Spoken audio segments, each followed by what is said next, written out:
Bien, quatrième paragraphe, équation cartésienne d'un plan. Alors là, c'est un paragraphe très important parce que c'est vraiment celui qui apparaît dans les exercices d'Anabac.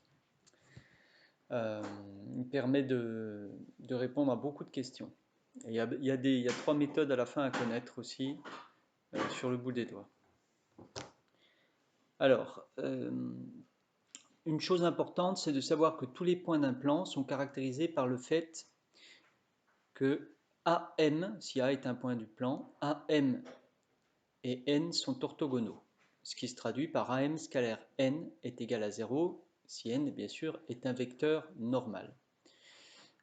Si on a vecteur AM et vecteur n qui est orthogonal, ben M, le point, il est bien dans le plan, et réciproquement, si le point est dans le plan, ben on a bien AM et vecteur n qui sont orthogonaux.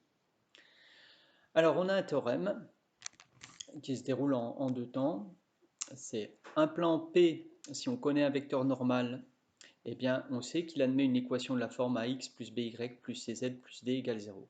Donc voilà, ça c'est une équation de plan.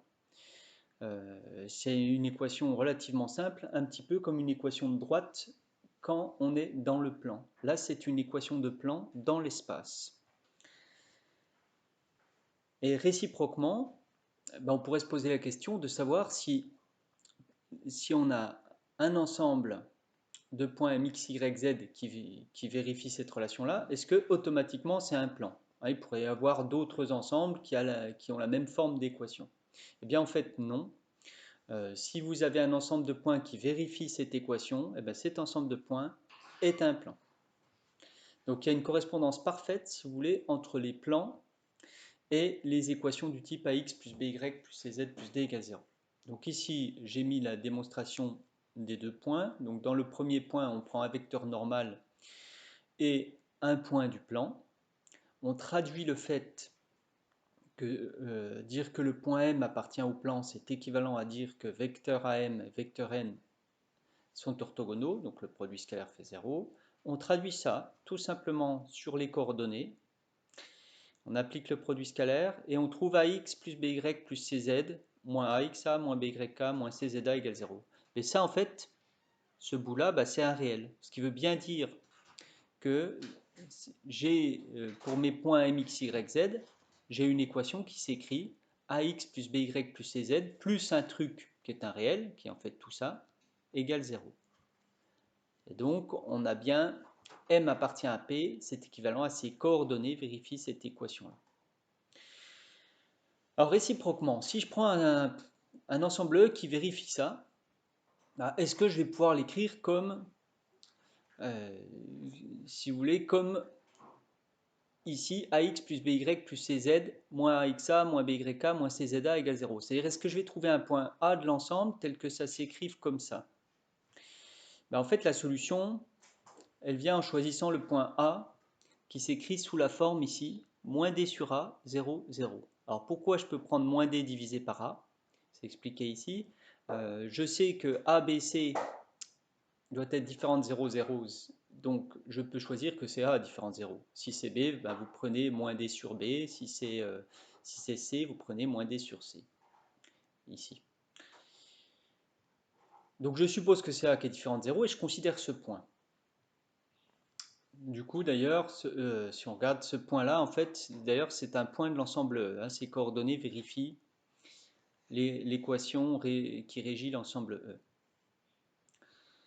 Alors après, je définis des choses. Je définis un vecteur n ABC.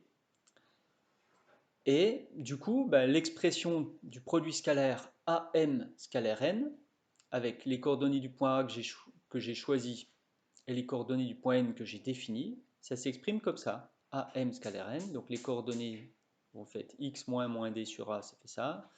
Y moins 0, Z moins 0, scalaire ABC. Et du coup, j'obtiens ça.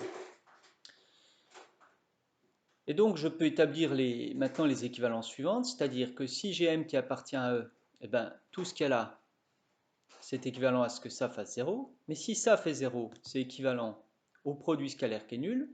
Et si je sais que j'ai un produit scalaire qui est nul comme ça, on a vu que ça voulait dire que M appartient au plan P de vecteur normal n passant par le point A. Et donc mon ensemble E correspond bien à ce plan-là.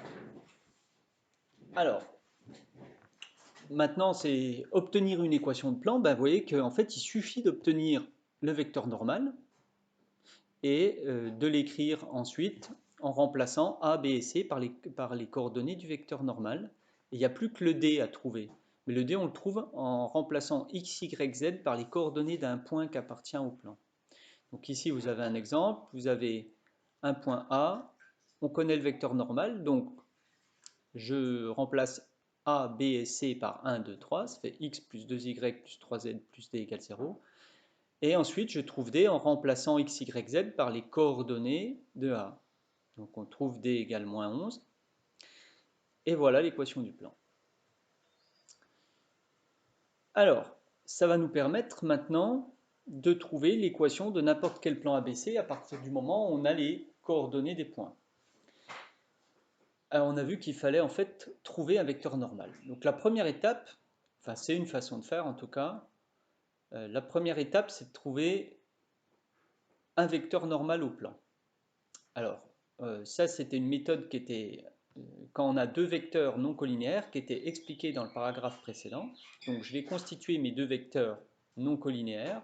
Alors, AB, vous vérifiez que les coordonnées sont bonnes, AB et AC. Les coordonnées sont clairement non proportionnelles. Là, il y a 0 et moins 2, et puis là, il y a 2 et 1. Donc, ils sont bien non collinéaires. Et je rapplique la méthode précédente. On cherche un vecteur n tel que n scalaire AB. Oui, vous avez vu que bon, j'ai mis indistinctement un point. Normalement, c'est vraiment un point plein qu'il faut mettre. Maintenant, je mettrai ça, je mettrai un point plein. Bon, là, j'ai recopié un truc que j'avais fait avant, donc ça reste rond. Donc, on cherche un vecteur n qui est à la fois orthogonal à AB et à AC. Et ça constituera le vecteur normal. Donc, ça nous donne un système. Je vous laisse vérifier les calculs, même les refaire. Et du coup, on trouve A et B en fonction de C. Donc notre vecteur n, il s'écrit comme ça. Et après, il suffit de choisir une valeur de C pour obtenir un vecteur normal. Donc moi là, parce que ça m'arrange, je choisis C égale 4, ça m'évite d'avoir des fractions. J'obtiens donc moins 1, moins 6, 4. Je peux dire qu'une équation du plan, c'est donc moins x, moins 6y, plus 4z, plus d égale 0. Et je n'ai plus qu'à trouver le petit d qui manque en remplaçant les coordonnées x, y, z par 1, 0, 0. On trouve d égale 1 et voici l'équation du plan ABC. Donc ça, c'est une méthode à savoir faire les yeux fermés.